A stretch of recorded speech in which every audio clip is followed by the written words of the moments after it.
Joining me now at the desk for a company update is Group 5 Chief Executive Mike Upton. Perhaps you can also tell us how impressed you are with our new studios.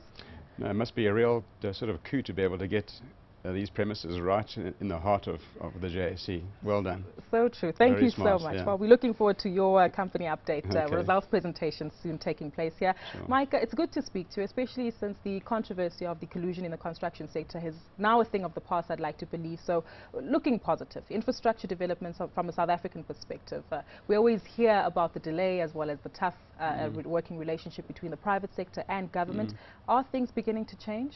I think, you know, there's been a sort of 4 or 5 year process in cleaning up the industry, and, you know, we were first out of the blocks there some years back, and, you know, we were sort of the whistleblower, if you like. You know, not everything is been buttoned up with the Comcom, I don't think, but it is essentially, though, that, you know, we're moving on as an industry.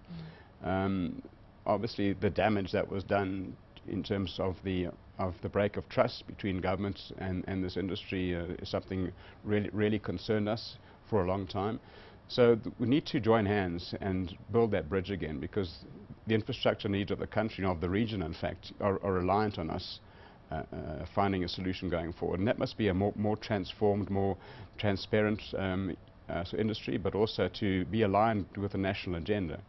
And I think this new breed of CEOs, you know, which is running the industry now, I think is really ready to partner governments in that quest, you know, for infrastructure rollout. Is government meeting you at the party? There have been some conversations through the industry bodies. It's early days. Obviously, the elections have come, so we'll wait to see what happens possibly in a month or so. But so we're encouraged by the interaction, and I think certainly there's a wish on both sides to find a way forward. Indeed. Finding a way forward, a unique area that you're moving towards is energy projects. You have worked with the Kusile power plant together with Eskom, but you're also delving into other energy infrastructure projects. Walk us through some of those. Yes, Group 5 is really focused on 7 sectors, and the 2 new sectors really for us, relatively so, has really been oil and gas and power, which is really, you know, so energy, if you like, as a topic. So in oil and gas, Group 5 has been a refinery services organization for many years, but in more recent times we've been involved in large projects in terms of oil and gas projects. We're doing offshore rigs and all the rest of it. But the really exciting one has been, I think for the last 5 or 6 years, we've been in the power generation field. So Group 5 has probably produced nearly 2,000 megawatts of power, both in South Africa and outside. Water that down for us. How many homes can that light up? Oh, that's a lot of homes. That's a medium-sized sort of city, actually, yeah. So we've done about 7 power plants, 2 in Nigeria. We're doing 1 in Mozambique. We've done 1 in Botswana. We've done work here for industrialists. And we're certainly very active in the renewable energy program. We're doing 4 of the renewable projects, 2 wind farms and 2 solar projects. And we're very hopeful of soon being involved in more of those. Also now looking much further afield, renewable energy is now beginning to take holds in Africa generally. So East and West Africa are looking for solar projects and wind projects as well. So a big part of our future will be in energy projects. That's as we see it. Those renewable energy projects, is it easier to get into them because they're privatized? I wouldn't say it's easy. You know, we're not actually the developer. We're an EPC contractor there. So, you know, we sort of wrap those things as a design and build contractor. And it's been very competitive. So one's had to build a track record and make sure that you understand your cost base and also all of the technology. Make sure you've got all the wherewithal to be able to engineer and execute these projects. So it's been a learning curve for us, but I think we're probably now one of the most experienced of our sort of peer group in the power sector in South Africa. And the skill set necessary for that, because in Africa we used coal as the primary source of power. So when it comes to renewable energy, have you had to look abroad for We've talent? had to build those over about 5 or 6 years, build the skill sets, and I think we've done that now. You know, we've now got a track record on about 4 or 5 different types of fuel, whether it be, let's say, oil and gas or gas-fired, wind farms, solar, even nuclear. So that's our portfolio going forward, is to be, you know, much bigger in the energy space. Well, definitely a strong one to tap into. You mentioned several countries, Nigeria, Botswana, as well as Mozambique. Yes. Is it easier to work with those governments in your experience versus perhaps home? Well, we haven't worked a lot for governments outside of South Africa. Maybe the SADC environments, but we've worked mostly for the private sector. Is that a conscious decision? And if it so, was why? a conscious decision, and I think as time goes on, we need to be more engaged with governments going forward, and we are engaged now with many projects which are in an early phase of development, really related to transport projects, where we need to be involved with government. But most of our government involvement has been really the SADC region, obviously the South African government as well. Mm-hmm.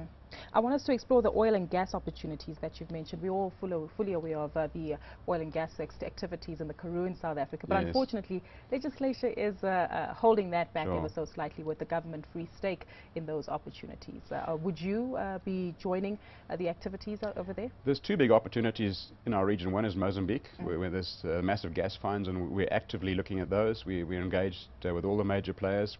We've got a commitment there to mobilize into northern Mozambique. So that's happening. And then obviously the shale gas environments, we're keeping close to that. We're talking to those major players there who are involved, and they're beginning to ask for tenders, you know, for estimates, if you like, in some of the work. So we would hope to be involved, absolutely. You haven't mentioned much about your usual infrastructure projects, roads, bridges.